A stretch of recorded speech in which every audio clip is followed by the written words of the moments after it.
अस्सलाम वालेकुम।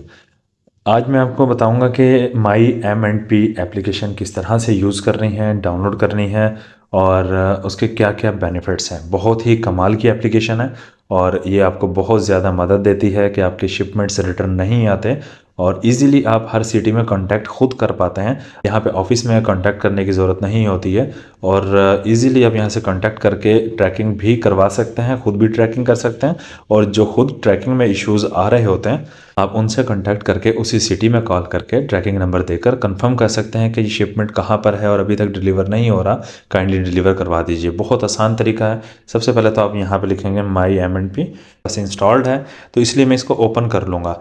ये मैंने ओपन किया, ये वाला इंटरफेस सामने आएगा। ठीक है, जब आप न्यू इंस्टॉल करेंगे तो अपना ईमेल एड्रेस वगैरह देकर आप इसको साइन अप कर लेंगे। ठीक है, ये अगर पहले से आपका अकाउंट बना हो तो आप इस तरह से यूज़ करेंगे।